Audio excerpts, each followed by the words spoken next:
Thank you, and good morning, everybody. We'll call the meeting to order. This is Government Accountability Committee on the 7th day of October, 2021. And I'd like to welcome everyone here. We are still waiting for a couple of our members, but I did want to get started on time.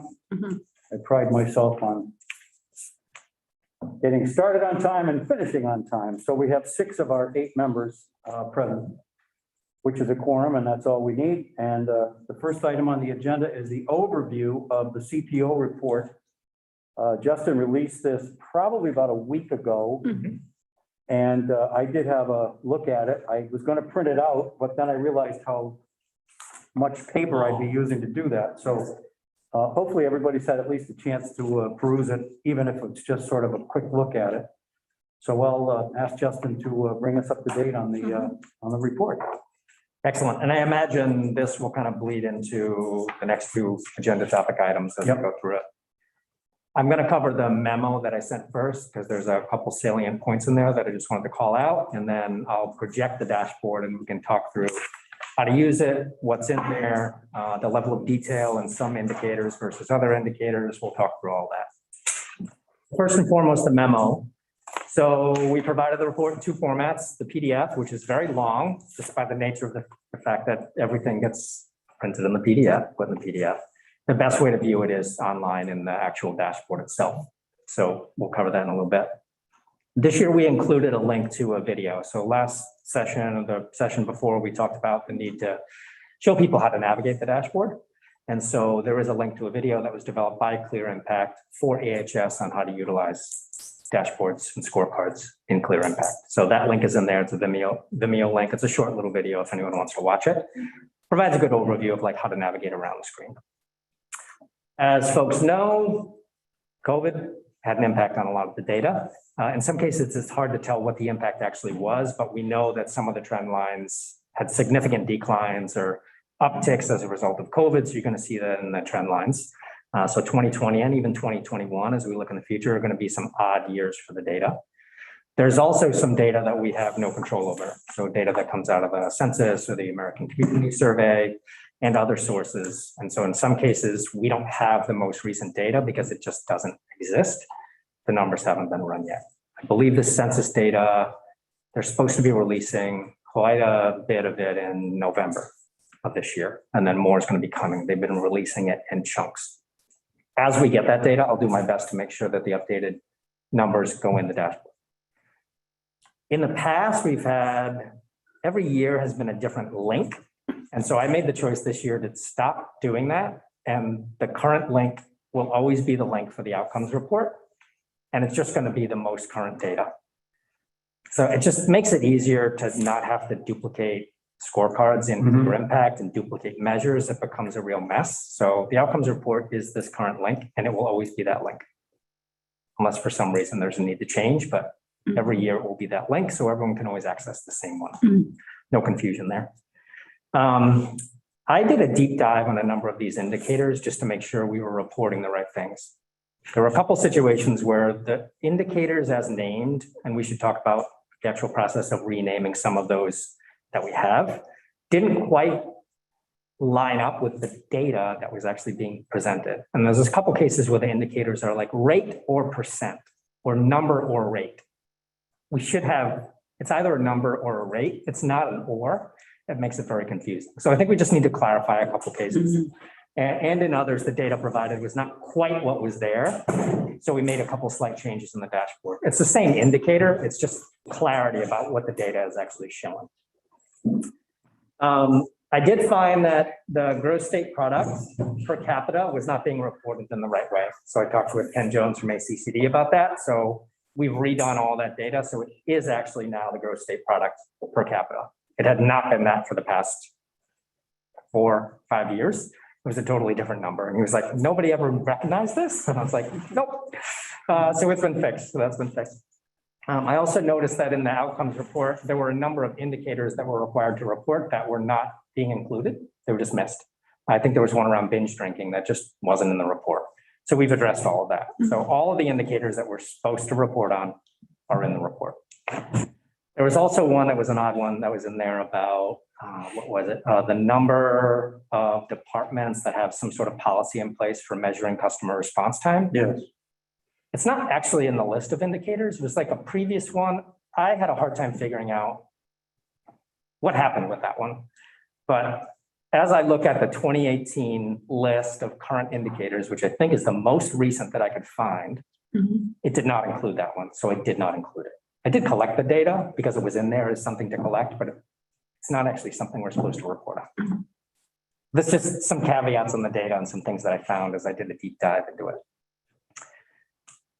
I also included in the memo, as we talked about last session, trying to get a sense of which of the current indicators could be disaggregated by race and ethnicity. We didn't ask about sex, age, and all that kind of stuff, which we could in the future if we're interested in that, like full disaggregation of the data. So I included that in the memo. There's a number of indicators that staff are like, yep, we have this data.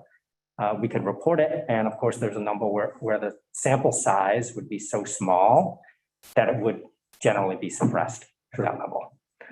And there's a couple I didn't include, which are unsures or maybes, which we could talk about at a future date. But there are a number of indicators here that we could get additional data on, which is great to hear. And that'll lead into other conversations that we would have on the BIPOC indicators and how to include all of those. So that's kind of a quick overview of what I found. I was working through the report details and getting data from folks. Okay. Any questions about any of that? Yeah, just a couple. And again, it was sort of a cursory view that I did, so I didn't certainly dive as deeply as you did, I'm sure. It appeared to me, whenever you see a green arrow, that's a good thing. And a red one generally means that there hasn't been progress. And in fact, it's kind of going the wrong way.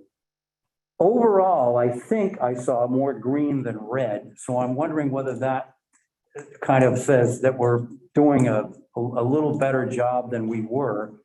And then the other question I had, it seemed as though COVID impacted the, I think it's the first outcome, Vermont has a prosperous economy. I think it impacted that more than any of the other 9 outcomes. And that's easily understood because the economy was at the mercy of this virus, and it made a lot of sense that that would be immediately impactful. Yeah. So am I kind of correct on both of those assumptions? Yeah, and the prosperous economy one has a lot of indicators related to jobs, Right. business establishments, which were the ones that were impacted the most. And you're going to see that in some of these trends, like the net change in jobs was a negative 27,155. Yeah. If we look at prior data to that, the previous year was, we're talking about hundreds to low thousands. Yeah. And it jumped to 27,000 down. Massive change there because of the covered period of that data. I'll try to make this bigger. It's really hard, but yeah, but that astute, that's the indicator that was impacted the most. And overall, would you say that the state's making good progress toward most of the outcomes? I think it's a mixed bag. So the arrows relate to something called polarity. So each measure has a polarity. It can be a positive is up, positive is down, or negative is up and negative is down. So you'll see some of the arrows go down and they're red, or they go up and they're red. There's a polarity associated with that. Right. It's meant to tell you like, hey, it's going this way or this way. And then the red, green, or black. Black would be neutral, green would be, hey, it's up, and red would be going down. If you just look at the data without looking at the trend lines, which is so important to look at the trend lines and the visuals, you'll see that there's a little number associated with each of those different arrows. So this arrow down on the first one has a 2, and then the next one down from that has a 3. So what that is telling you is that there's a downward trend that has occurred for the past 2 reporting cycles, or 3 reporting cycles, or 1 reporting cycle. Depends on the data, but generally they're annual. Yeah, most of them are annual. There might be a couple quarterly ones. And in that case, the red arrow going down and the red arrow going up on the third one are both bad indicators. Yeah. The fact that it goes up or down isn't important. Right. I mean, it's important, Yeah. but it's, Yeah. Yeah. So the red is bad, green's good. because we want those to go up. Senator Robinson still has her hand raised on. Okay, excellent. Hi, thanks. I'm in California, so it's early, so I hope people can hear me. I'm just trying to stay quiet. Um, I think eventually, from what I heard, the goal would be to be able to look at these charts and get further disaggregated visual charts by demographic information. I'm curious, for example, about unemployment rate, because we heard all session in Senate Economic Development that we could not disaggregate the unemployment rate by gender, for example. And that was a huge concern of ours. You're from a different, part of state government. Is that true? Are we going to be able to see these graphs and charts? And can we set a timeline for when we can see these graphs and charts broken down further by demographic information? Yeah, so that one in particular, I can talk to Matt Barowitz about that one to see what level of disaggregation can actually occur there. That's US Bureau of Labor Statistics. So generally they have pretty good data available. In terms of time frame, that I don't know. I think the committee would have to have some sort of request on when these need to be updated, and there would have to be some sort of process associated with that. Just because the data exists doesn't mean that we can necessarily get it at the drop of a hat, right? It might actually take quite a bit. Right. I mean, Okay. you sounded That so level of detail. casual at first. It was kind of like, yeah, we can do that. So that's exactly why I was asking this question. not as How do we go casual. from that to really having it? If I could toss in, Please. it might be something for us to consider that in the same time frame in which we have the feedback with regard to the community profiles, Mhm. that input, that we at the same time deal with the breakout of these of the race and ethnicity data, since it'll be at that point in time, we'll have a large chunk of information before us. Good morning. May That I seems to jump make in sense. quickly? Yep, sure. Good morning, everyone. Drew Resley with the Agency of Human Services. I was going to suggest something similar, but maybe an even shorter timeline. I would suggest, and Justin, I'm looking to you for your thoughts on this, but one recommendation might be to do follow-up from the work Justin has already done to invite people to share, to what extent this data is disaggregatable by race. Maybe, Justin, we could, before the next GAC meeting, get a tighter read on that. My sense, and I don't know this for certain, but my sense is that some of the data that we've chosen to include in Act 186 was done because we felt the data was reliable. We felt that the data was also asked for or useful in other settings. And a couple of other criteria that gave us this set.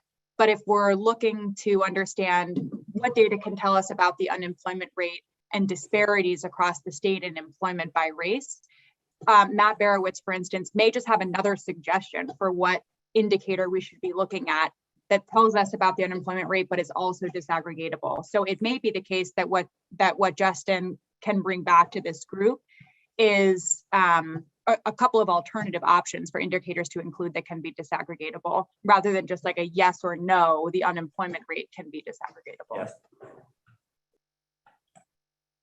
And as for timeline, I feel like, good. Justin, check me on this if I'm being overly optimistic, but I feel like we might be able to get at least a sense of that between now and the next GAC meeting, Yeah, I would think rather so. than waiting Yep. for the community profiles work. Yeah.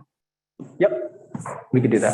So to be clear, we're not talking about only the unemployment rate, but any and all of these indicators. Yeah, all the ones that were listed as we could get the data. Drew and I will do some follow-up with folks to see what that actually means. That would be terrific. Yeah, Okay.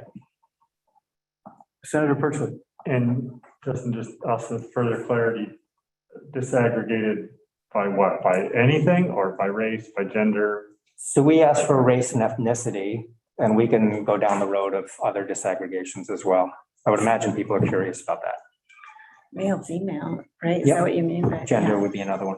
Because we're hearing a lot about childcare and those issues. It would be interesting to see. Is age already included in these numbers here? Only for some In other words, indicators there's where we're probably a big specifically difference talking. between a workforce of 50 plus and 20 plus in terms of age. Some of them within the indicator, there's an age specific number. For others, not. So we can Okay. ask that one for these as well. Yeah, okay. What I will say is and Drew, you can correct me if I'm wrong here, but the scorecard is somewhat limited in terms of what we're able to show on a graph. So disaggregated data for something like unemployment rate, we're only allowed to put one trend line on here.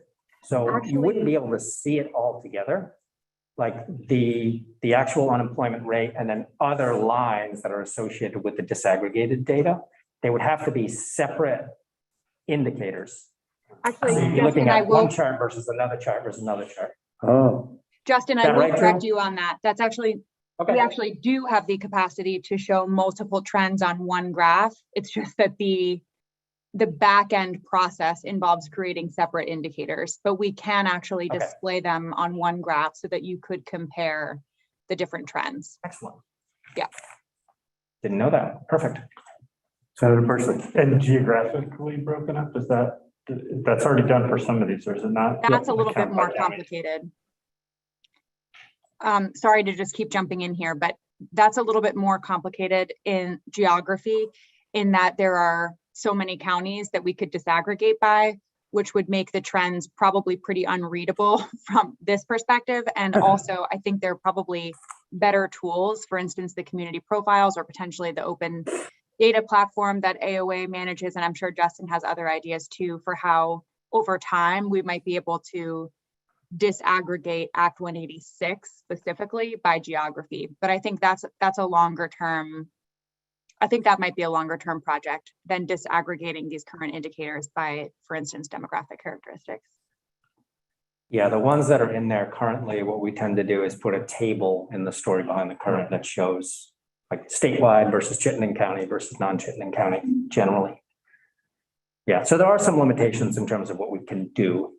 And as Drew mentioned, there are other tools, community profiles, Power BI that we could use that would allow for better visualization of some of that disaggregated data.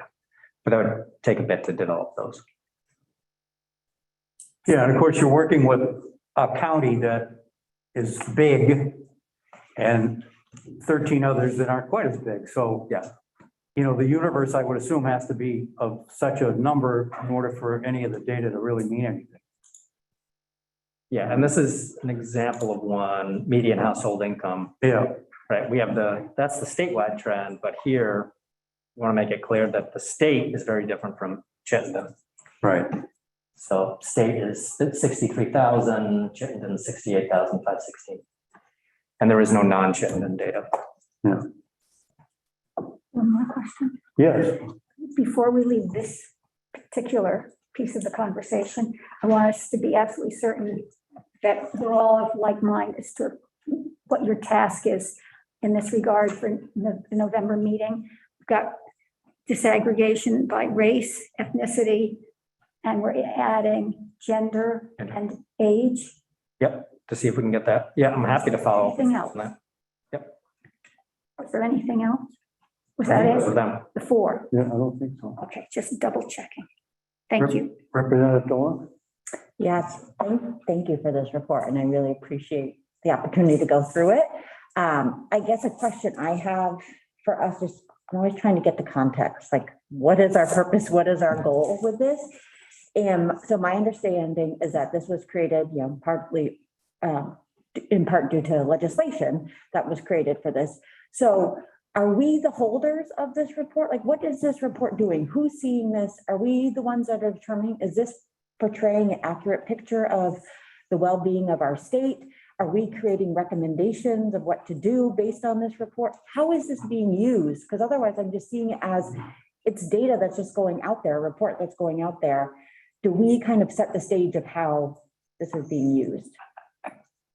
Yes, Senator White. From having been on here for a long time and since we started this whole process, I think that we are helping to determine what it is that's collected and how it's reported. The report goes to everyone and it's a general report that anybody can use. And the hope is that people who are setting policies or procedures, meaning the legislature or the administration, different agencies and departments, will use this information in helping them to figure out which policies and procedures are working and which aren't. So that if we look at something that's going up green, and that's the way we want it to go, we can say, oh, these kinds of things are working. We should make sure we follow that. If it's red and going down, we can say, whatever we're doing there isn't working. We need to relook at that. And I think that's the role of the legislature and the agencies and departments, not this committee. The jurisdictional committees. Okay, that is helpful. And I guess that brings up the piece that we're talking about, potential training for legislators and stuff of how they know to use this, because I feel like that is a disconnect still. Like I'm seeing it as this goes out there and I'm not seeing the piece of how people are actively using it, engaging with it. That's always been a mystery, I think, to members of this committee, when it's sort of just there to be viewed and shared. The danger with, and I'll just speak from my own experience, the danger is if you look at this, you don't want to necessarily make opinions or decisions based on programmatic situations. In other words, well, it's obvious that that program's not working. Let's cancel that and do something else. That's really not our function. Our function is to make sure that we're measuring what we want to measure. And other policy committee would be in charge of taking a look at that and saying, well, maybe we need to tweak this a little bit one way or another. But I don't think we're in a position where, and give me a program, it doesn't really matter what it is. Well, we could say, let's do away with it because it's not working. That's not our job. And Yes. I would just add that that's why a couple of years ago, we had the meeting we had over in the library, was that we wanted to help committees understand, or legislators understand what we were collecting, and then help them to know how to read it, because it's easy to overemphasize one statistic over another statistic, or to just not interpret it maybe the way it was meant to be interpreted. But then what we also are hoping is that committees will come back to us and say, well, this is great data, but this would be even better. And that's where Drew has become in very helpful to our committee, for example, because it's human services and she's in the agency. And it's to really look at, how do we measure what we're doing in childcare? Are we having an impact? And when we look at this, does it tease out what we need it to, so we can know if we need to tweak the legislation? So that's what I see our role more as, facilitating that process. I think that's very helpful of knowing that lens. Like our committee is really working to make sure the report is painting the accurate picture that we can of the well-being of the state, and that we are making sure that committees and administration have access and know how to use it. Well put, yeah. Representative Thompson? And just to be clear, for Rep. Dolan, going back to your question, it's not solely the policy committee's jurisdiction.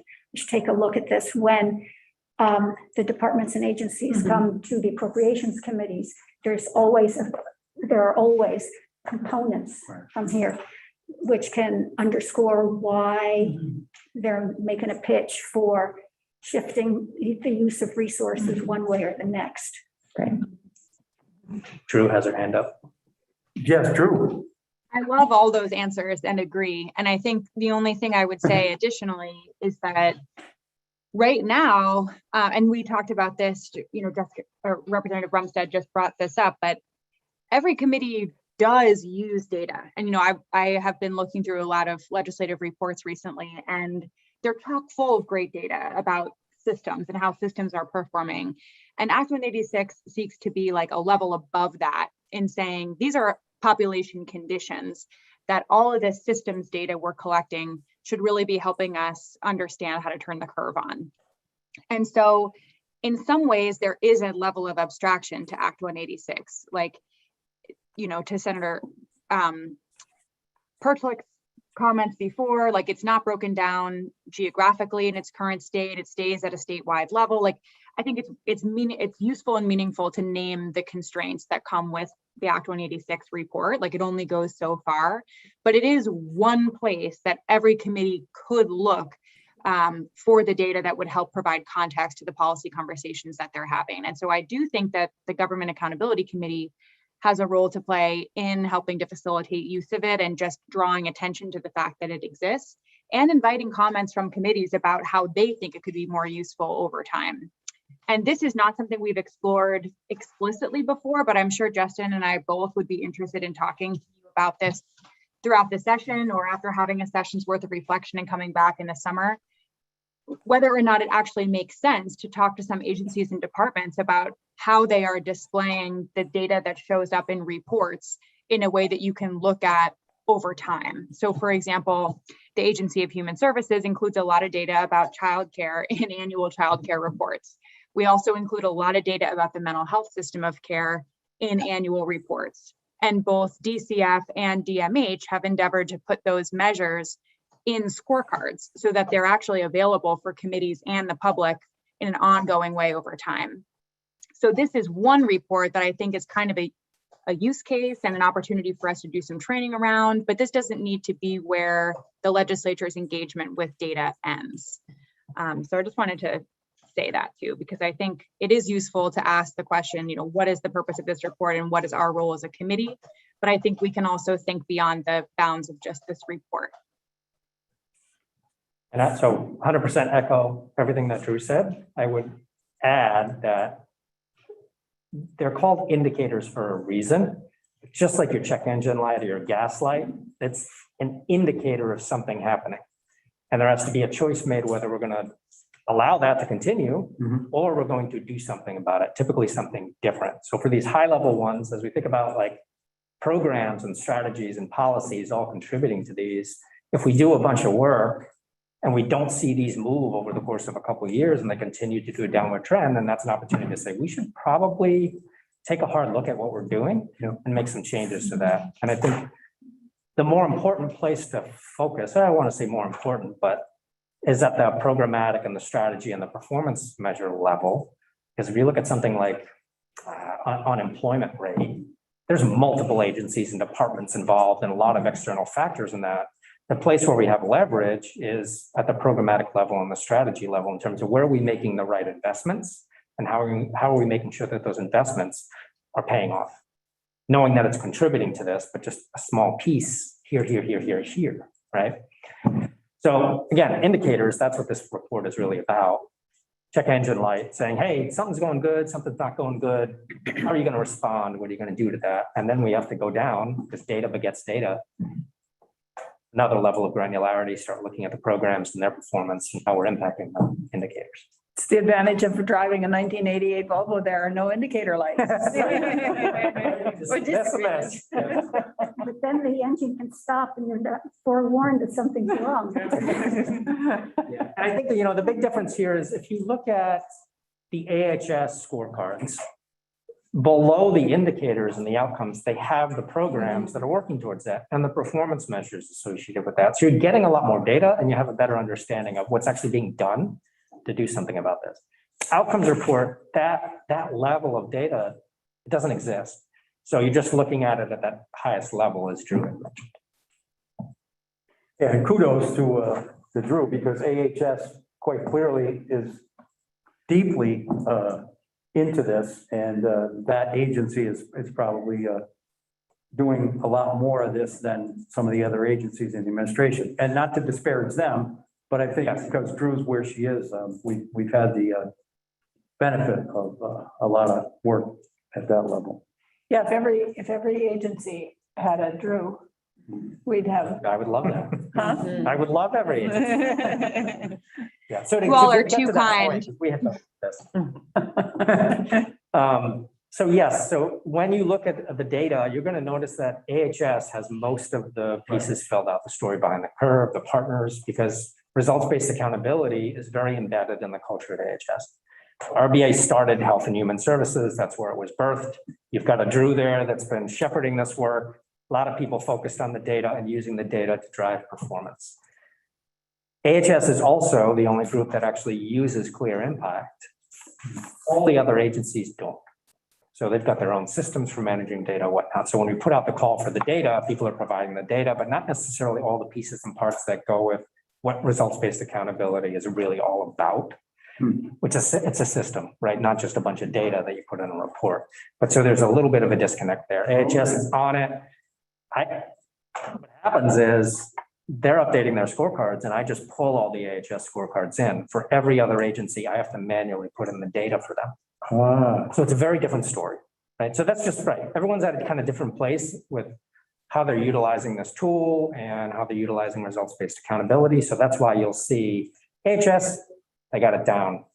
Data's in, story behind the curves there, all that, because they live and breathe it. Other agencies, not as much, it's just different. Interesting. Yes, Representative. So Thompson. is it only AHS that has a designated person whose focus is the performance component? Or do the other components of state government have a person dedicated to that? Or is it just another thing that a person has on his or her list to do? A spectrum, right? So you look at something like Agency of Transportation, they have a performance unit that's like 6 to 8 people that are building Power BI dashboards and gathering data and working on performance measures. Other agencies might have one person that's dedicated, or a department, one person that's kind of dedicated to continuous improvement and some of this stuff, strategic planning. In others, that's other duties as assigned for me to provide this data. So it's all across the board, and a lot of it depends on resources. Right, so AHS, and they're always strapped for resources, but they have a lot of resources. AOT has a lot of resources from Federal Highway Administration.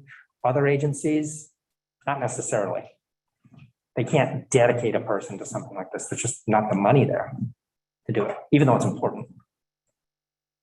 Yeah, any chance the Agency of Commerce and Community Development has a person? Not that I know of in terms of like a performance unit. Interesting. But They're they a do very have small folks like, agency. they do have folks like Ken though. Could you speak up a little, Drew? They have folks like Kenneth Jones that's doing like data work there, right? Okay.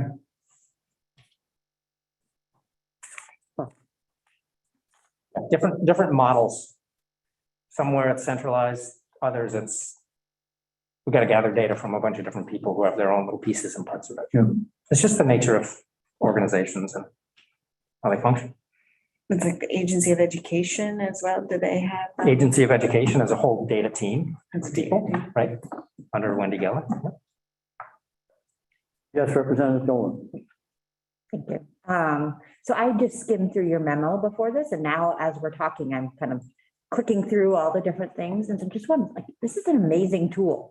It's really impressive of how you can click through. It's very user-friendly. So I guess it's just motivating me more to be like, okay, let's get this in the hands of people to be able to see it. And not that this is, the tell-all of everything, but like this gives a great snapshot and gives a common place for us to start conversations around public policy and legislation and seeing trends. So thank you for all the work that you put into this. I feel like it is a lot, but it is doing the work of making it user-friendly. So Yeah, and it should be a thank you to the people that get the data to me, that collect it.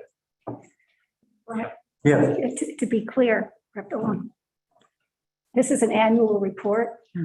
The work that Justin's shown us here is not first time show and tell. And this committee in its various iterations has tried really hard year after year to help do precisely what you were referring to in terms of helping people be aware and then use it. completely agree, and was not trying to dismiss what has been done. I was just trying to insert new energy. I'm on board. I was just doing a for the record. We haven't been keeping this a big secret in a vault someplace. So maybe, unless there's more, maybe I'll just transition into kind of the technicalities of how to use the report. Sure. Because I've been cruising around, other people are cruising around, but just to show it. So at the very top, there is a little button that says PDF.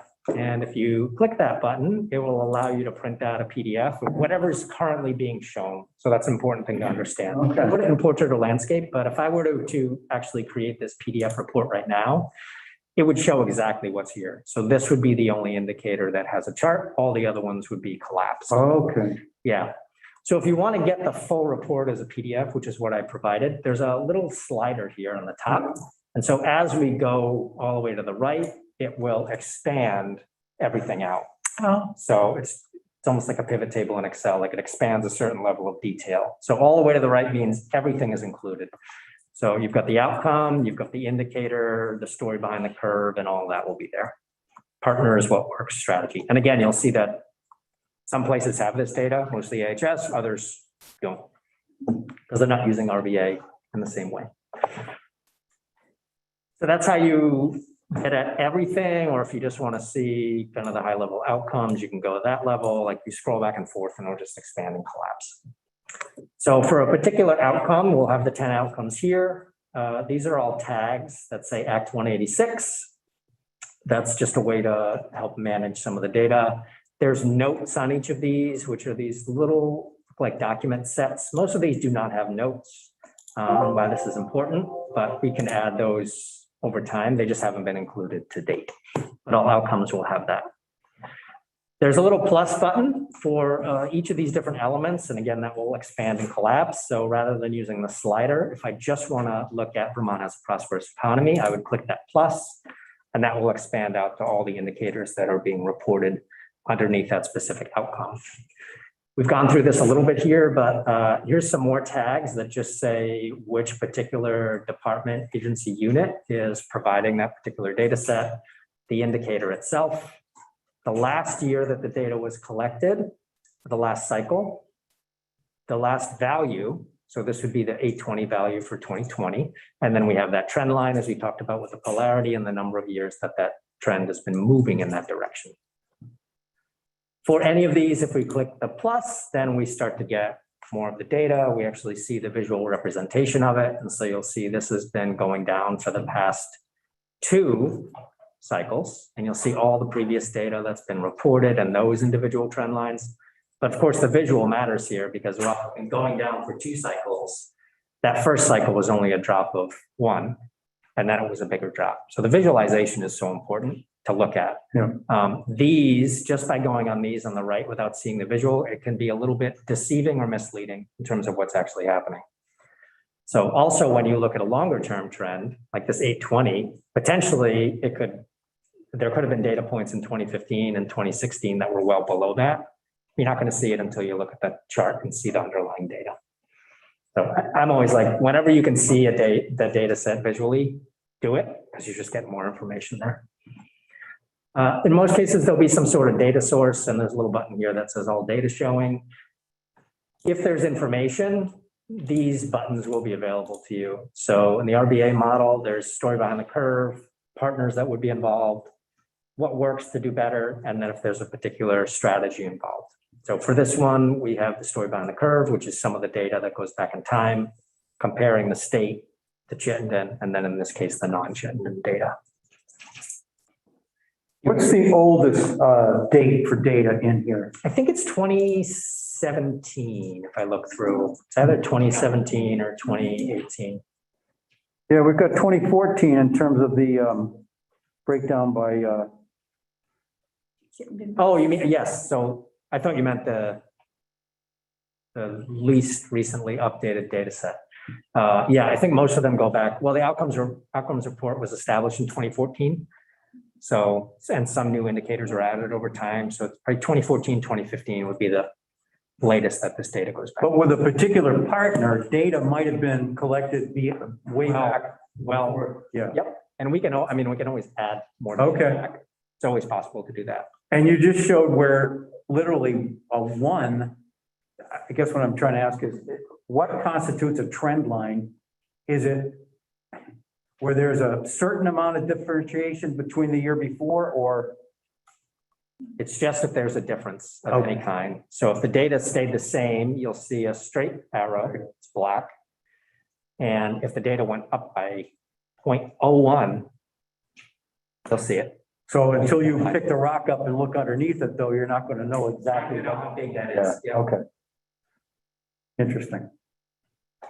And when we do the data training, we can talk about that, like, but what actually makes a trend line, because the one is not necessarily a point to point doesn't necessarily make a trend line. Usually you need more than 2 points to make a trend line, at least Okay. to actually see what's happening. And then there's a lot of conversations about natural variation of data, what you should expect, and what's outliers and anomalies that you might want to dig deeper into. But we can talk about that in the data training.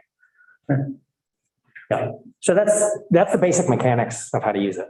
It's a lot of clicking and opening and collapsing. For any particular indicator, you can also just click on the indicator and that will open it up in its own screen. You get a little bit of a different view.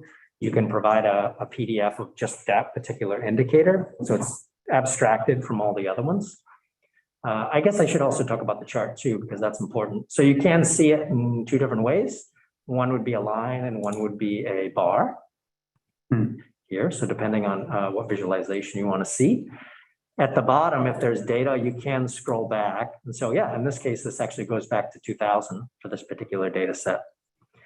So you can change the timeline that you want to look at, see it. And if we change that to a line, it might be a little bit more telling about what's going on. So percent of adults who smoke cigarettes, we see that it's gone down from 18 to 16. The target's been 12. So we're not quite there yet. Got a lot to work to do. Yep, and you can print a chart from this button or download any of it to a PNG or JPEG or PDF document if you just want the chart. And there's descriptions here of what are target values, the actual values, and then you can turn on and turn off trend lines. So that black would just show me what is the actual trend across that entire data set. So going down, so that's good. Where does the target come from? Who decides what a target should be? Yeah, so that's, I mean, Drew, you can probably respond to this for AHS, but it depends. Some of those targets might be legislatively set. Some of those targets might be based on national best practices, evidence-based work that says that should be this. Sometimes it might just be a programmatic decision on what they want the target to be. And You mentioned cigarettes and the target was 12. I don't know why there was a 12. I It might be in the story about the curve. Yeah. I can jump in there. So Yeah. if you think about it, it's actually appropriate that we may not see targets set in indicators because they're not owned by the agencies or departments that are reporting them in this report. They're kind of owned by all of us. As Justin said before, these are really like vital signs for the state. And so we would need some sort of like omniscient state actor and or perhaps the legislature over time to say what would be a reasonable target to set for these, or, you know, at least for me, it's always been kind of an evasive, a difficult question to answer, like who is appropriate to set a target for these that is more specific than improvement over time. We certainly could set targets by looking at the baseline and working with statisticians to figure out what's a reasonable and meaningful target to set. For those indicators that you do see targets for example, this one, the behavioral risk factor surveillance system is a survey that's done in other states as well. And so there are processes to develop targets for states to develop targets. And the Department of Health is one of those organizations that has sort of the whole population as its client population, if you will. And so it's more appropriate for them to set targets than a lot of other agencies and departments who only have influence on what these indicators are and not, you know, overwhelming control over how the trends change over time. So my personal preference is for indicators not to include targets unless we have like a very sound process for developing them. But where we do have them, for instance, at the health department, I think it is appropriate or not inappropriate to include them. That's just my perspective though, and I'm totally open to considering other perspectives and then working internally to figure out what our approach might be to do that if we wanted to. I appreciate I guess that. I would just echo I mean, one point. intuitively, it would seem that you'd want to have 0% as a target. And it'd be great if nobody smoked, but Right. you know, you got to balance, I guess, that with reality. And Yes. the fact is, somebody's probably always going to do it. So, yeah. Right. Okay. The targets appear to me to be like targets are helpful when you are administering programs and seeking to understand how much progress can be made, in a year. And I think targets are often set in relation to expectations or predictions that are coming from specific initiatives or campaigns to make a difference there. For example, with % of adults who smoke cigarettes, we have very specific programs that are geared towards public health approaches to reduce the % of people who are smoking cigarettes. And because we have our hands in so many of those activities, it's reasonable to believe that we could see movement in this trend line over time. For something like, this is not included in Act 186 necessarily, but I think it's a useful example. Like the crime rate is something that we can't necessarily endeavor to reduce by a certain amount through one organization's efforts, because it's just so much more complex what it will take to reduce the crime rate in a certain area. And so setting a target, the question there is who sets the target and what is that target based off of? So I'm probably over explaining, but. Yeah, and that's where it would be probably more appropriate to set targets for particular performance measures and programs, because there's a little bit more control over what they can actually do. And I'm not. Yes, Senator White. I don't even know that in many instances, targets make any sense. I mean, if you're seeing the trend go in the right direction, that's what's important. And I mean, what are we going to set we want no crime in Vermont? I mean, targets don't make any sense to me. It's the trend lines that make sense to me, but. Well, yeah. The only thing I would say there is if you're involved in a program that specifically, for instance, wants to have fewer adults each year smoke, if you can reduce it and pick a number, so then that sets up a target and it sort of gives people the wherewithal to yeah, let's do it kind of thing, rather than just say, well, one more person would be great out of the hundreds of thousands. Yeah, the particular program could set a target for itself, but the outcomes, I don't think it's appropriate, or to set targets. Okay, I get it. I mean, it's kind of like being on a team and having a goal, and in order to reach it, everybody sort of has to buy into it, and they could judge their performance that way, whether it's an artificial target or not. Yep. Got it. You could argue, but. Yeah, typically when we're looking at targets, it is at a programmatic level. Yeah. Or for particular strategies, but at an indicator level, right? If you think about an indicator being flashing light, you don't necessarily have a target for the flashing light, you just don't want it to be flashing at you. Right. Yeah. Drew, did I miss anything in terms of the technical details of this that we should cover? I think you got it, Justin. Yay.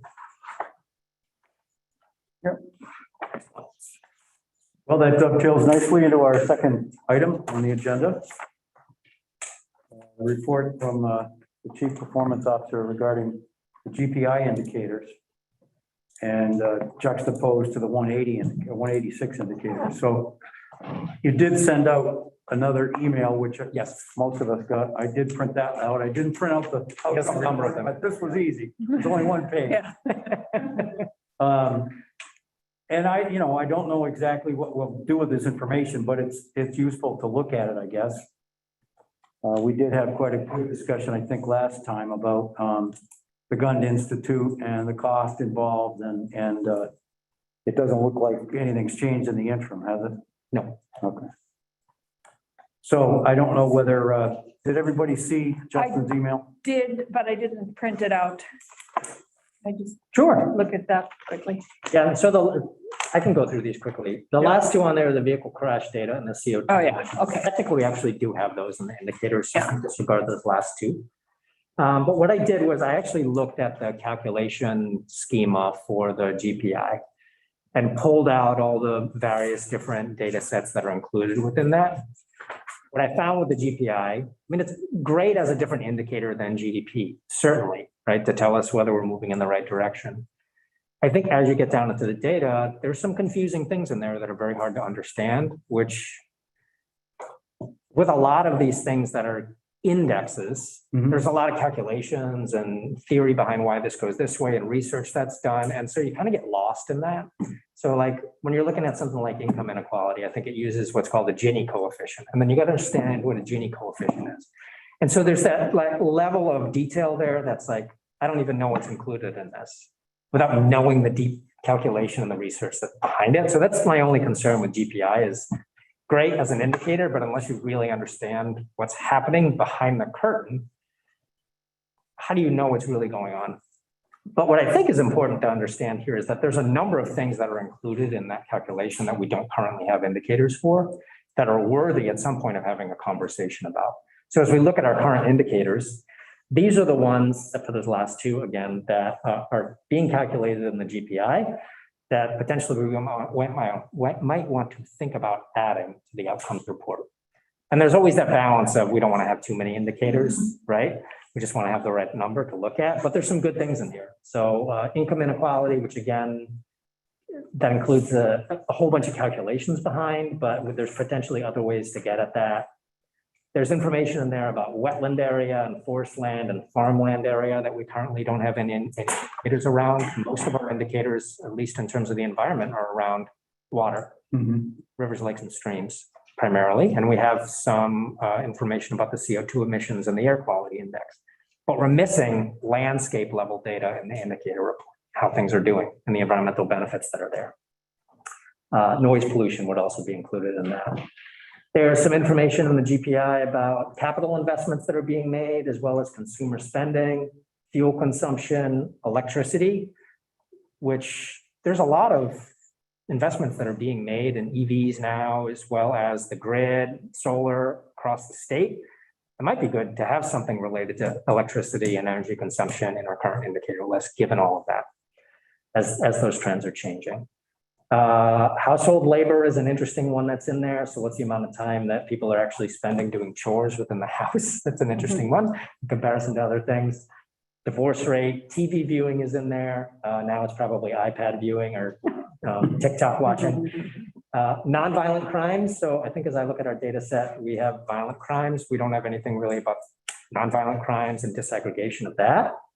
There's some information there about sewer and septic systems and how well those are working, vehicle registrations, which just really tell us, you know, how many more people are on the road and number of commuters, that kind of stuff. Commuting is down there as well. I looked at our indicator list. We don't have a lot about housing. Housing is pretty major concern right now. We don't have much around housing, what that currently is looking like in terms of stock and availability and cost.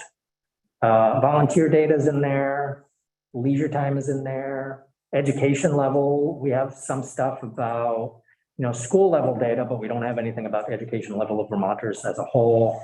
Highways and streets, we have a little bit of data on that, but not quite the granularity that's in the GPI, and then also that commuting data. So as I did that comparison, I was just like, wow, there's a couple things in here that there's some big topics that are gaps within our current data set in terms of the outcome report. Doesn't mean, again, that the data is not being used in different committees and the agencies responsible for providing that, but still it's not at that high level. And so at some point, worth a conversation about whether we add some of these, which would allow us to get closer to what I think the GPI was intending to do without actually running the calculation and having that level of granularity be lost. So in most cases, and I'm trying to think of an outcome with lots of indicators, I'm sure there's some with 7 or 8, which gets to the point of just put it, you don't want to have too many.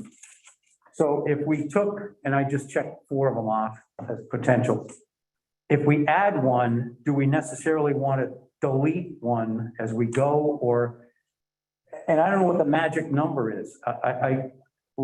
When your predecessor was in the chair, Sue Zeller, she used to think, I think somewhere around 5 or 6. 5 to 7, yeah. Yeah, it was ideal. So it's just a question. Do we take one out if we put one in, or are we going to wind up with 12 to 15 under each outcome, which to me starts to get just mind boggling to try to look at the data.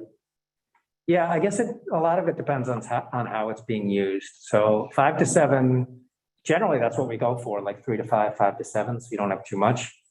I think that's if you're looking at the outcomes report in its totality, that makes sense. If you're going to end up in a situation where people just want to see the data for a particular outcome or a particular indicator, like that is their focus, then I think it's okay to have more. Depends on how the outcomes report is going to be used. Is it used in its totality to get a sense of what's happening in Vermont? Or are we using it to say, hey, there's flashing lights in these different locations, let's dive deeper there? It's almost like, I don't know if this is an apt simile, but to Senator White's point earlier, automobiles, at one point, you could change the points and plugs yourself, and you could do certain, now, when you buy anything that's even a couple, 3 years old, there's so much electronic information inside that brain that there's no way for the average consumer to, you got to take it to the guy that knows how to do that. You can't do it yourself anymore. And I liken that to what you're talking about, where if you wanted to take a really, really deep dive in a particular outcome and look at 12 to 15 indicators, you could probably do that. But I'm not sure anybody would do that. Yes. But I also think that there aren't that many people that look at the report in totality. I think maybe the public would, but we don't really market it to the public. And because it would be so easy to grab onto one or two things and not really understand the big picture we're trying to present. And so who does use it? Committees. And committees, the information is a little more, like seeing that housing isn't there it's got to be a big deal to our committees that work on housing. There was a couple, wetlands, that could be really interesting to our environment. I also know how difficult it is for our agencies to collect the materials, so we don't want to overwhelm them either. There's some balance there to the usefulness of it with the labor to actually collect it. And that's what I've learned so much from Drew, because I'm constantly saying, well, why can't we ask that and that and that, and it's overwhelming. But I don't think that it's the number per se, as much as it is the usefulness to the committee. Isn't that what we're really, we just went over, why do we do this? And the answer was to help legislators really look at where they need to fine tune. This obviously is going to be a long discussion, I think, as the day gets along. Representative Lefebvre? This might not be like a popular opinion, but I think the more that we keep asking for data, the more that the state keeps intruding on people. We're asking for people for a lot of information. And then we keep butting our heads into things that maybe we shouldn't be butting into. So it's going to be harder for us to get information from people.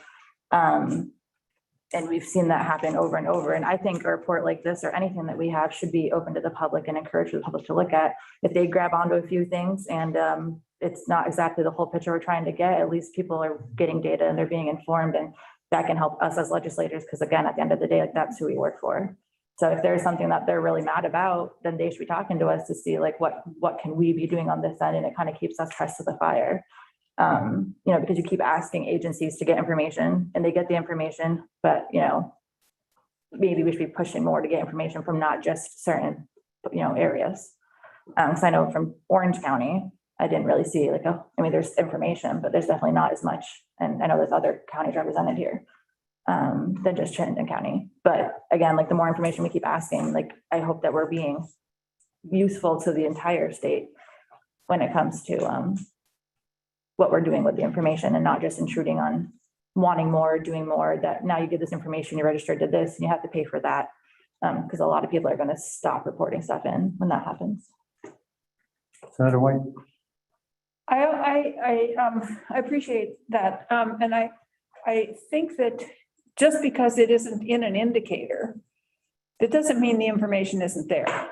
Correct. Agencies might have that information and they can present it to the committees of jurisdiction without it having to have been collected and put into having an indicator and put it on so the information is there. And I think we have to I started thinking about this when we were talking about the GPI and how it's used and how the gross national product is used as an indicator.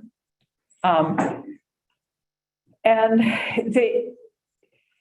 if we started collecting and reporting on and asking for trend lines around certain things like divorce. Yeah. That's assuming, we're either assuming that divorce is good or bad. Right. Because of the, Yes. and it could be good and it could be bad. And when we look at the consumer spending, Yeah. when we see a lot of home breakups, we see a lot more refrigerators bought. Because now you had one household that had a refrigerator, now you have two households that need a refrigerator. Mhm. So they're so intertwined that I think that most of and that was the point of the GPI, was not to look at things in isolation, but to Right. look at them as a whole kind of. And so I think it, for many of those, I don't think it would be useful to have them as an indicator. I would agree. Because Yeah. first of all, we're making a value judgment about whether it's good or bad. And agriculture land versus wetlands, where we need to know what's happening, but I'm not sure that that most of these are worthy of an indicator. Anyway, that's So, just. yeah, I would agree with that. And I would say, there's some current indicators on there that personally, I'm like, oh, why is that on there as an indicator? Yeah, So the question is, right, what are the most valuable indicators that are useful to have at this level? Where do we want those blinking lights? Essentially. and where can we get the information from agencies and departments? If you're talking about committees of jurisdiction, where can they get that information without it necessarily having to be put into an indicator and recorded there? So. Yes, yeah. Representative Dolan? Yeah, I think I agree with this stuff. Like, for me, a certain number doesn't matter. I guess it is our committees or my overall confidence in the report. Does it paint a picture of the well-being of Vermonters? Do we feel like there are certain gaps or is everything covered? And so this has been helpful to clarify the legislators' role in using this. I'm curious what the administration, how do they use this report? How does your office use it? Or what is done with this report from the administrative level? Yeah, so there's a number of things on here that are also indicators in the statewide strategic plan. So there's some play between that. Generally, agencies and departments will take action on their own data. So in terms of it being used in its totality, I haven't necessarily seen that yet. Like the governor's office not looking at it and being like, this is what Vermont looks like and these are the areas we need to go. Yeah, I think they would be looking at potentially different indicators than what's here. Some of the same, but also other ones. And that's the case with the statewide strategic plan, is there are other indicators being looked at there that we're trying to move the needle on. Some of them very similar to the ones in the current outcomes report, but some of them that are very different because there's a priority focus there. Yes. I think that the administration may also use these indicators when they go to the appropriations committees. Right. So to talk about the upward trend or the downward trend or the positive or negative trend of things and why they need to put more money into this particular area as opposed to, I suspect that, but I can't be positive. Yeah, and they may not be using it in the exact way that Yeah. it may not be used in the exact way like they're going to the outcomes report, seeing it, right? But data conversations are always happening from their staff or others or things that they're seeing out externally. So it might not just take this form, but I'd say the data behind the indicators is being used in some way, shape, or form within the administration for sure. It's driving a lot of policy decisions. And I just want to say that I agree. I just want to be really clear that every single one of these things should be collected. Oh, right. More than just, I appreciate that you look to say, what are the things that there might be some gaps, and that we all have that conversation about whether or not there are a few things that we might want to find a way to include in a couple of indicators. But and not worry so much about the number of indicators, but rather the quality of Mhm. indicators. Representative Johnson. So let me throw this on the table. We have an agenda item later today with regard to what we might include in our first draft of the annual report, which often includes our recommendations moving forward. It might well be that one recommendation that we're making to ourselves is to revisit the indicators, including from the list of GPI, as well as our existing indicators, and that's part of our, that's a potential to include. Yeah, Representative Wilson. And I know, like personally, as like a freshman, this is like super helpful for me because it's not like all of a sudden I'm elected and have the wealth of knowledge just poured into me overnight. Like you wake up and you're good to go. So going back to this and having this is, and like I will make sure the recommendation is there that like this is part of our or like any freshman orientation, like this is shown to them as a resource and like this is like here's your little guide. You can use this all the time. Because data is used, as you said, every single time. And, going back to what you said, Representative Brum said, it's not that this stuff isn't important. It's just when you start saying good or bad, like that's where you're starting to set a precedence for something that we shouldn't be doing. But that data should be there because like, let's go to divorces. Why are people getting divorced? What, are we setting up something here where like people can't afford to be married? People can't, afford to live in a house. They need to separate, they need to move. So like maybe it'd be really helpful if we could get the, why the curve, regardless if it's a bad curve, a good curve, it's not up for us to say if your divorce was good or bad, like we're sorry that, the situation has occurred, good or bad, but why? And I don't know where the good place for it to be to get a why without labeling it. Because I think all the things you have on that list, there should be information about, because farmland goes to farms and like Vermont needs more of those and we're on the downhill slide of that. It's changing quite a bit in Vermont, yeah. Right, and so like why, like what can we do to help you is, like not labeling it good or bad, people are switching over from dairy to beef or from, cows to goats or sheep, but, what can we do to help you? And bring that as attention because sometimes numbers speak more than just us saying we like something or don't like something. Like this is what we have, this is what we truly have for you. And so it's not that that shouldn't be looked at, but also the more we prod and poke at things, the more sometimes then the state thinks they need to overstep. We don't need to overstep, we just need to help people do what they can do. You raised a couple of interesting points, Representative Lefebvre, at least to me. And I don't know that one of them is a challenge for this committee. But if you take a look at how many average Vermonters, whatever you take that to mean, would actually sit down and have the interest to look at this report and dive however deeply, to me, it's kind of like asking them to sit in the corner and eat dried shredded wheat at times. It probably doesn't happen that often. Put milk on it though. Yeah, so, but I'm not sure that we need to address that. The information is there for everybody that wants to see it, and that's all we can do. But the other challenge, which Representative Brumstead touched on too, is, and we tried to do this over the however many years I've been on this committee. We had a great thing in the library a few years back, and then COVID blew that thing up, and we haven't done it since. But how do we get our colleagues in the State House to find value in actually using this report? I will say there are some committees that seem a bit more enthusiastic about using it, and there's some that just don't use it, and I don't know what we can do to make a change in that direction. But that, I think, is it's kind of like trying to sell something to somebody else. You gotta get your pitch together and say, you know what, if you only looked at this report, this is what you could do. My chair of government operations, we have used it in the past, I will say that. But I'm not sure that I've been on any other committee where we did that. So I do think we need to sort of get enthusiastic about it again, and maybe, and we'll talk about it later, have a training session and whether we do that over there again or fashion some other sort of thing. So I thank you for making that point. Yes.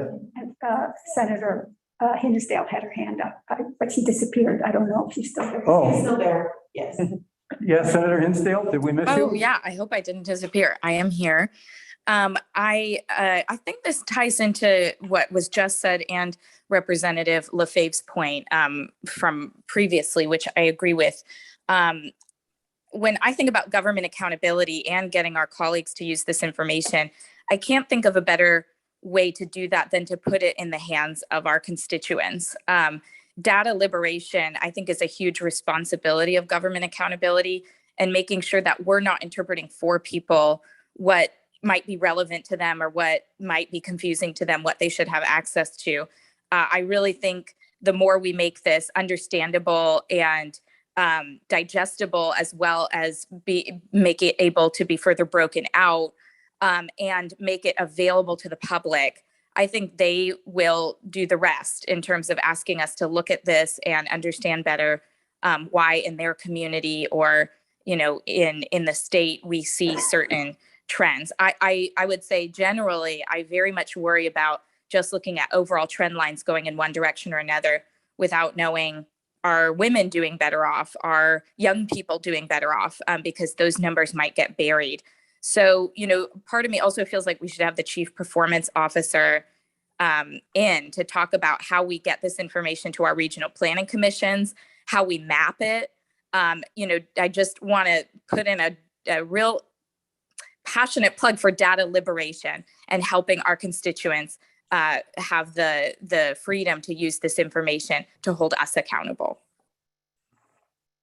Thank you. Okay, any other questions for Justin or Drew? Drew's off. She had to go to her. Oh, okay. Yeah. So the item that we want to talk about next is the training session for GAC members. Which I guess we're kind of doing. Yeah. Yeah. I don't know whether we need to meet again to figure out how to use the dashboard. I think you've walked through that pretty well. At some point, we will have to figure out how to include the rest of our colleagues here. And that's for maybe a discussion this afternoon, especially for the freshmen who, this whole situation where you haven't had the ability yet to function inside the building. And there's a lot of nuances that come with that. I'd like to see us get together again that first week perhaps and do some sort of training session. I don't know whether the speaker or our pro-tem would support that. I think they would. We had pretty good support the last time we tried that. Do you want to just move this? I don't know what time it is at all, but just move that up there because we don't need to talk about this. Sure. Well, and can I would be curious, I don't know if we covered everything that would have been in the training time. Are there topics or areas that we didn't cover that? No, yeah, I think everything was covered together. Yeah. Perfect. I also feel that the more we're in committees and because people listen to us, like I think that was one of the big highlights is people could sit at home and watch us work. And we would reference something and then you would see an incline to where people would go start looking and talking about. So I think if we're referencing our committee, I got this information from the dashboard and each committee can pin this in their dashboard for reference. Obviously if we go there, but it can just even be a click here, we go to our page and it can just be a reference to someone goes to government accountability or government operations, goes to healthcare, goes to anywhere, you can just go to the dashboard. So it doesn't matter why you are interested in us, but this is where sometimes we pull our information from. But the more we say it, the more you make it relevant, the more that, our constituents are going to care. That's a really good idea. So you mean, I just want to make sure I understand because I love that idea. So on our committee webpage, we would have a click for folks. I don't know how hard it would be obviously you can't, there could be 5 points of data that matter to each committee, and obviously we could use any point or anything, but here are the 5 things that if you're looking at government operations, we might look at X, Y, and Z. And this is an example of information where we pulled it from, how we look at it, and why it's going to matter to you. And so if people are well, that's not how I feel, then that might get people more interested in giving information. Because you can ask them, it's as simple as people voting, like, okay, like when's the last time you participated? When's the last time you filled out a survey given by the state or given by AOT? You know, when's the last time you participated in it? So, Yeah, Senator White. That's okay. so I'm thinking about that, and I'm thinking that if there was just a link to the report itself, and then when you're talking about it in a committee, you say, well, in government operations, for example, you know, the voting rate went way up last year. And we know that, but we also see that in the Yes. indicators. Yes. And then people know that there's a link to the whole report, and they can. I like that idea. So then it makes it, sorry, Senator Palmer. That's okay. Then it makes it obtainable. Like we've been, in another, so I work at the hospital, and like one of the big things that we do is we make sure we give our education to our new parents at like the lowest level we can, not because people aren't smart to obtain it. You know, I can go in and we can talk, but you start getting this glazed look of people Yeah. because you are learning, things so fast and so much that if we can break this from like a 10,000 foot to like a 500, like I'm going to shake your hand and give this to you in a sticky note, like that's where we're going to get people interested in feeling like they are part of what their government does. And the more we can have constituents feeling like that we hear them and we care, and we're using data that they feel confident with too, the more people are going to care to give us the information, because then we're using it how they have given it. So I don't know whether we're ready to do this or not, but to take your suggestion, I'm just trying to follow it through. Each week, the committees of jurisdiction put out an agenda about what they're going to do for that given week, right? If there's a particular bill that's going to come up for discussion, this would take some work. I understand that. I think Senator White's already latched onto what I'm thinking. Would we be able to somehow link data that might be helpful in consideration of that bill? So instead of just having a link to a report, which, let's be honest, at some point, nobody's going to see that anymore. Nobody's going to click on it. Nobody's going to read anything. But if it changes week to week based on the bills that will be up for consideration with specific data points tacked onto that bill, it might work. And I realize as chair of government operations in the Senate, you would have to work harder, and the committee assistant would have to work harder to make that happen. But it's just a thought. I'm not suggesting that we adopt that it's just a thought, it's a suggestion. Yeah, and Does it make any in the sense? report, so as we look, when you click on it, it expands into its own page. There's a link there that you can just do for that particular indicator. Yeah. So you don't have to give them the whole report, just that one. It is, it's a great idea. I'm not sure how, I'm just thinking now about making my agenda. Yeah. So I have 4 bills. And so what I'm going to have to do is I'm going to have to go to the report, and I'm going to have to look at all the indicators and decide which of those might relate to this bill. And it could be, so one of our areas of concern is law enforcement.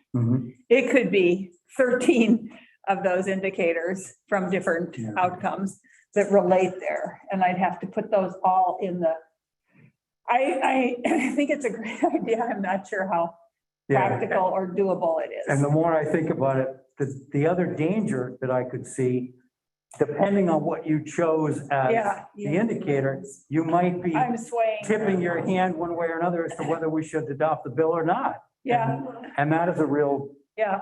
conundrum too. And it also might be, rather than indicators per se, it might be a link to the law enforcement outcome. But I don't even want to do that, because there isn't a law enforcement outcome. There's sprinkled throughout all the outcomes. There are many indicators that address law enforcement. I think having just a link to I apologize. the whole report is really good, and just And I know it's really hard for people to be overwhelmed with information, but it's better to, in this instance, I think it's better to give them more information than to give them the information that I think is important to them, Right. which Brian may have picked a whole different set of information. Exactly, exactly. Yeah. Okay, forget my, Or Senator Palmer. forget my idea. So It was a great idea. Replafade might have. a Yes. solution. So that's kind of why I don't know how hard it would be for, Justin to do, but how, like, that's why, like, not that you're picking like what matters, but like giving people examples of like, this is what this committee does. And I know we have our fancy, this is everything we might touch upon in our committee. But like, and this is where you can look at some of the outcomes, but how hard would it to be on your end to take the outcome and like tag what committee it might belong to? Obviously, you're not going to hit all of them, but that way, if someone typed in, they could all, like, all the random little popcorn things could go into like a one big bowl.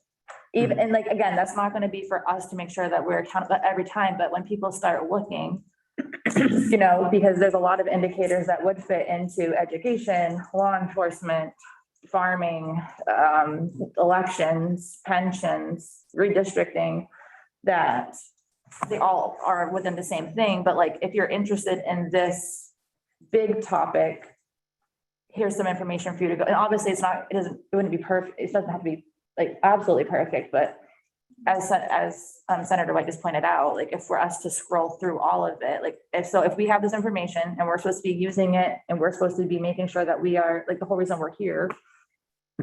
And now we're saying that it's overwhelming for us to go through and look all of it, like, then how are we going to make sure we're doing that with every bill we look at? Like, all the committees, all the people.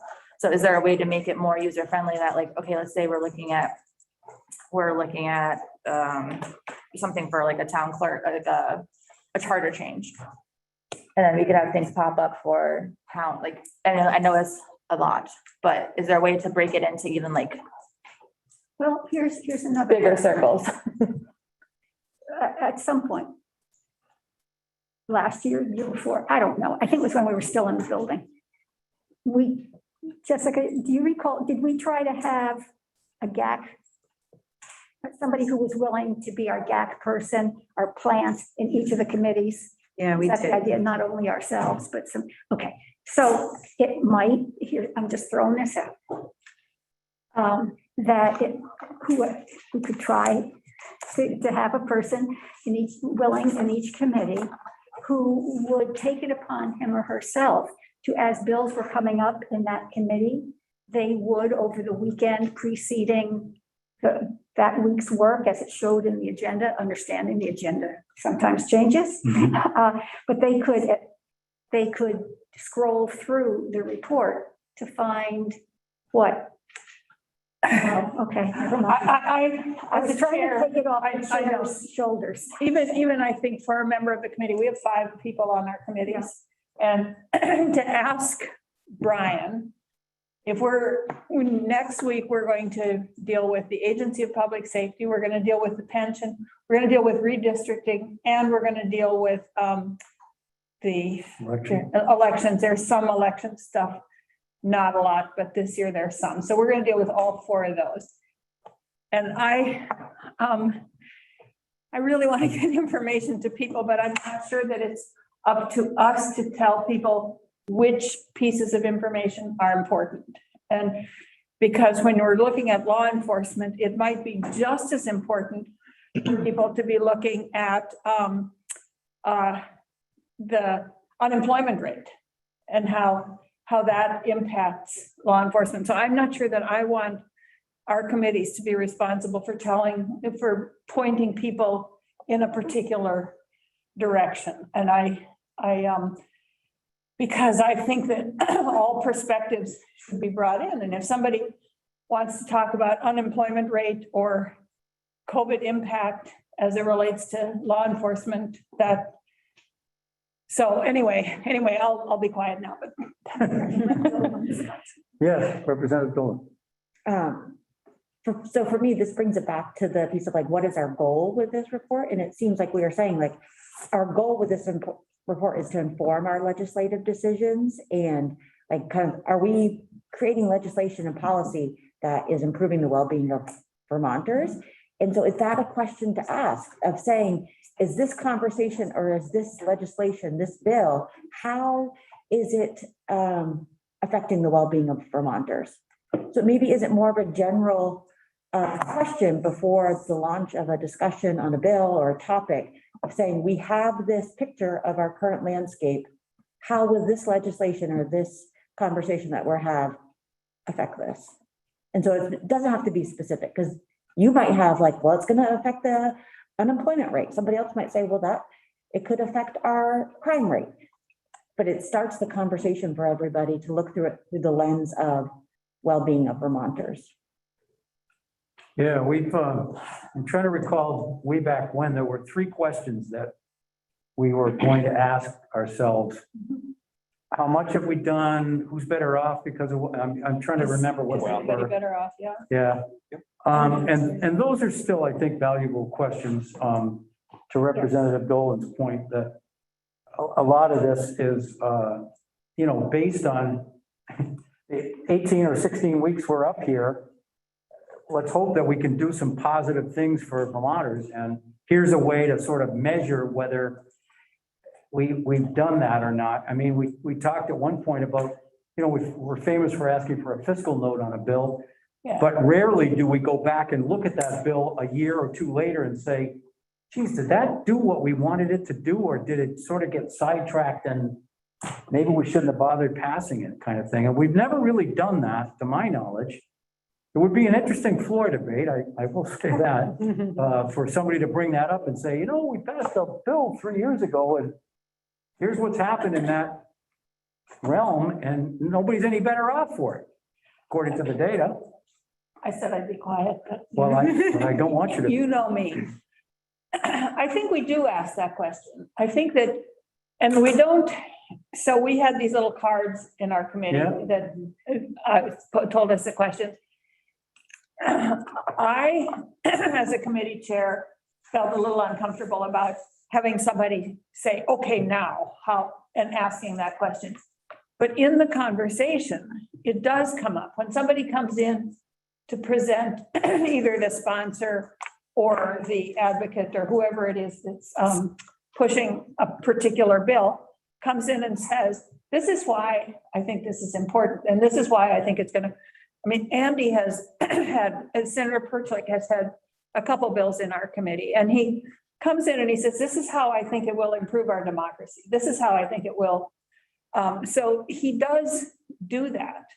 And I think it's up to whoever is presenting the bill to convince the rest of the committee that it is going to have a positive impact. Mm-hmm. And then for the committee members to ask the questions then about, well, if it's going to have that positive impact, what are the negative impacts and how do we implement it? And what's the cost of it? And who is it going to have a negative impact on, and who, all that kind of stuff. So I think we do ask those questions, but not as the question itself.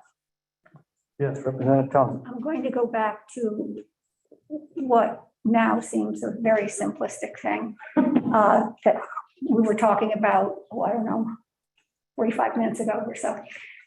What would it take to have on each committee page a link to the current annual report? That's easy. I don't think much. No, that's Well, easy. I don't know. And the reason I'm thinking maybe it's worth are going back to that concept. How many times do people spend all kinds of time trying to find a document? Even in committee. Yeah, yeah. If every committee knew they could just go to their home page, their committee page, boom, they've got this to look Right. at. That we'd have at least that, which would be, in essence, a major step forward, even though I'm sure it sounds not so great, but No, it's. that's right, yeah. No, I think that makes time, That's what I was efficient. and- was saying before, at least should be on every committee page, regardless, like just here it is. Like pinned, like just how we have our current bills, our agendas, like pinned somewhere for people just to go to. And it doesn't matter like why you're interested in our committee, you just could accidentally click on that and see it, and just have it be, the 3,000-foot level of it. But at least if you want to go digging, you can go digging. But at least it should be on every committee page, because it's something that we're supposed to be responsible to look at. Then it should be something that's on every committee's page to look at. Justin? Yeah, so I'll add two things to that. So I think it's great. And I would say if the legislature was using the report more regularly and asking questions about the indicator data, you're going to drive a behavior change within the administration. So if you look at something like AHS, right, they have the data because they use it on a regular basis. They get asked. For the other indicators that are not being asked about, it's easy for people to say, oh, I don't have a story behind the curve or partners or what works. No one's ever asked me. So when you start asking about data, people will respond and say, hey, why don't we have a story behind the curve? And guess what? You're going to start to get that level of information, right? We always say people do what they're managed to, and they do what they're asked. If no one's asking about a particular indicator, the data behind it, you'll get the numbers, but you won't get any depth behind it. So that's one piece of the behavior change. In terms of reviewing bills after they've been passed and the results of those, so in our continuous improvement training, we talk about a structured problem-solving approach based on the scientific method. It's called A3 thinking. And so we have a template in place that relates to this, because what it does is, as we're thinking about a problem and proposed changes, we go through a structured approach where we say, what are the current conditions that we're facing and we're experiencing and we're feeling? We list those out. What does better look like? And we list out what better looks like. And then we do an analysis of conditions, which is, why are the current conditions the way that they are? We do root cause, we do 5 whys, fishbone, all this stuff to understand deep root causes. Then we come up with an action plan. And the last two components of that are, what are your expected results? And that's the hypothesis. Is we say, if we do these things, here's what we expect to actually happen. Then there's a box that's actual results. So we say, okay, you expected this, you go, you implement, maybe it takes 6 months, maybe it takes a year, but after that, let's come back and we expected X, Y, and Z. Here's what we actually, and it tells us, did it work? Did it partially work? Was it a total flop? And then that's the plan, do, study, adjust cycle. Is now we come back and we say, okay, what did we get wrong? Or our assumptions? Let's try it again. So we have a template. It'd be great to have every bill go through something like that. And Yes, in a way, it's sort of like how for some bills, we try to put in a sunset date to force looking at the issue again. Right. Yep. Even though we might want it to continue, it forces us to really assess, does it merit continuation? Yeah, and whenever I'm training people on that, and I review those as they come for them to get their white belt certification, in that expected results, I'm always asking them to be very explicit. I'm like, so in a quantifiable way, tell me what your expectation is. Do you expect that defects in your application process are going to be reduced by 15%, 50%, 80%? Like, what is your expectation on that, given all the data you've collected on the problem? And they say, okay, maybe we're going to bring it down 15%. Okay. Then we look at the actual, it was only 12. Okay. So what else do we need to do? Because you still got a problem you want to solve. It's a great process. It's similar to like after action reviews and all that, but it's that reflective study process after we've done something to legitimately go back and say, hey, we invested a lot of time and energy resources in this. Is it actually working or not? Representative That's okay. So I just wanted to follow up on something Senator White said. And first of all, I brought my questions. And Oh, there it is. anybody, these are what we used Ours to were have green. on our desk. Yeah, I have ours were green green. ones too. We had 2 different colors. Okay. I think we had Senate had green and the House had yellow, but we, and I was one of those people when I was pretty new that wanted to do exactly what you're saying. I wanted to put a sunset on everything. I thought that wouldn't it be great if we were forced to look back? But then I realized that we have a wall full of new legislation every single year, and it's unbelievable. It's really hard to choose what you want to do in committee. And every year I bring up in our committee, what if we were to just look back at 2 big things we did and talk about that? Like, could we do that? And sometimes we do. We always put it on the list. We don't always get to it. But one thing that struck me that Senator White just said that I think is important for us to remember too, is that when we build on legislation, so for example, my big thing has been childcare. And the first year we did H531. The second year we did, 2 years later, we did H177, right? Is that the one I'm working on right now? And we did look back by virtue of looking forward. And I think that's what you were saying is that, so we knew, we went and talked to people like Drew and others in the Agency of Human Services about how are we doing? These are the things we said we were going to do, because before we pass new legislation that builds on that, let's make sure that we make some changes. And we looked at the data. And so I felt like that was a small win in a world where the players change every 2 years. So it's really hard for new players to want to go back and just look at bills that we haven't talked to for a while, because everything becomes so controversial here in this building. And so it's hard. And I just hope, what I would love is for more committees to think about that as they move forward. Oh, we're doing a housing bill. Well, when was the last time we did a housing bill? Let's go look at that before we decide, oh, we're doing a healthcare bill. Let's go look at the last one on this and see how that worked out. And I think we now, one of the things you've shown me today is we have data now that goes back to 2014, 13, somewhere in that range. So we can start doing that. Maybe in the past we weren't as able to do that, but we've got those numbers now, and that could help us, as well as just information from the agency about what's happening.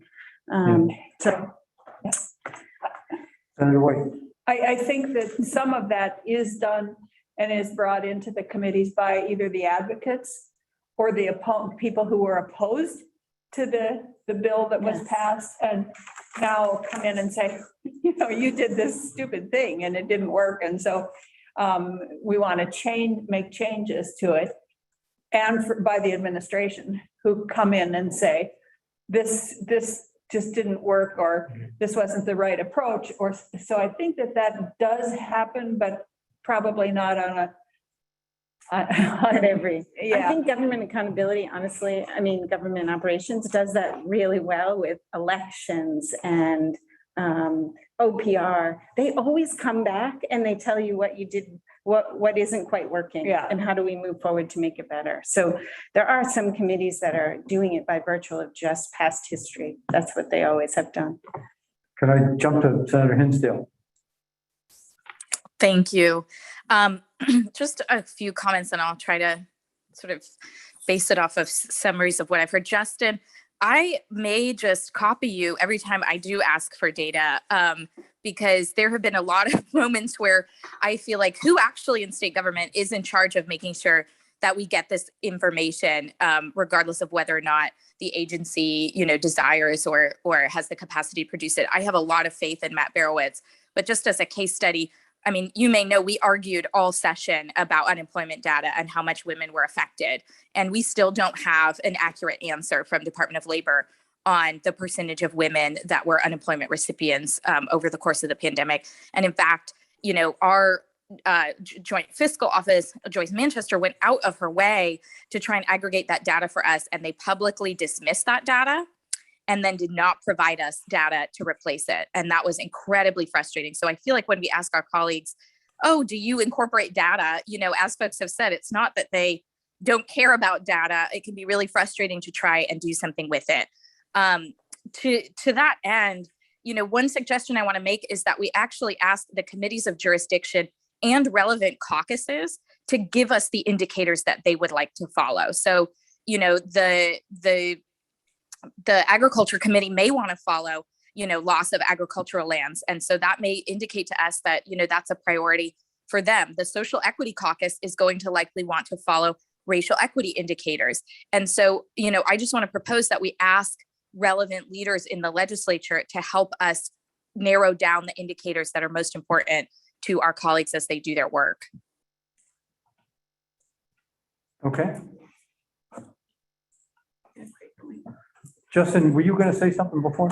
Yeah, just in relation to the conversation, coming back to that kind of A3 thinking template that we use and that approach.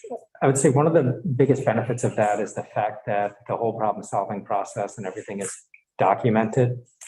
It's only 11 by 17 piece of paper, but you forget stuff. As time passes by, you forget the intent, you forget the conversations, you forget sometimes why you made the decision you made and what assumptions were based on that. And so as you were talking about like people change, right? To have something documented, which is like, this is what we expected to occur and this is why we made this decision. So anyone can go back to that and say, oh, this was the train of thought. This was the logic, is really beneficial. I've seen it happen many times where you're like, why did we make that decision a year ago? Huh, I don't remember. Yep. Or those people left. Nobody Right, has right. any idea. Like to have it written out is really nice, even if it's just succinct, high level. Jump to Senator Persis first. Thanks. Like, somebody new to the report, I didn't know it existed. I've only been in the legislature 3 years, but Representative LaFave for it should be part of the training for sure. But even just quick looking around for it, it's not easy to find. No matter which one you bring up, it doesn't tell you what date it is. Like you figure it out when you look down below. It's not like what I'd say user friendly. You can't, it's not searchable. Yeah. Or just like, it's the Outcomes Report Act 186. So if I was just even a legislator, I wouldn't, I was in the right place. And it would be good if there was, and maybe this is on your side, I didn't go there yet, but where all the reports are. I mean, you can go to the statute, but it would, and it's not on our, this accountability committee's, committee page, as far as I could tell, or from this year or past years. So we could just try to, I think there's some simple things we could do to raise its profile and accessibility. But I think having a link on each committee page is a good way to bring it to people's attention. Okay. Representative Rumstead. I was just going to respond to Justin in that we did on this committee for a few years in a row, we talked about performance notes for legislation, and it became overwhelming for Leg Council to help us to put those together. But we do, at least in our committee, and I think other committees, we try and do that on big bills. So that's why we could go back and look at the childcare bill on a big bill like that, to look at all the, because that's as important as our fiscal notes. Yeah. But joint fiscal does the work on our fiscal notes. And so we have them right in our folders, and, performance notes are harder, but I 100% agree with you. And I didn't want to let that moment go by without saying we get the value of that, but it's really hard to get everybody to do that. So let me make a suggestion if I could. We're supposed to take a break at noon and then come back. How about if we take a break now and come back at 12:30 and talk a little bit more about the training for legislators, first of all. I wrote November in the agenda, but the more I think about it, I think the more helpful it might be that first week of when we convene again. I'm not sure how to do that though, but at any rate, we could talk about that. And then we can move on to the other agenda items for the afternoon. Does that make sense for people? You're the boss. Well, I don't need 45 minutes. I mean, 30 minutes for lunch. I don't want to just put that out there for people to talk we about. can come back at 12:15. I might need 45 minutes because I have to make some phone calls and stuff. Okay, Do some Okay, work. that's fine. I just wanted to ask. so 12:30? Yes. Okay. I'll So just let's say my adjourn, goodbye Ryan, till now. 12:30. It's my grandfather's What's 95th that? birthday. It's my grandfather's 95th birthday. So I'm about to take him to breakfast in California. And I'll say my goodbyes now. Thanks, everybody. Okay, well, tell her happy birthday. Yeah. Flora. Happy birthday. Thanks for getting up early.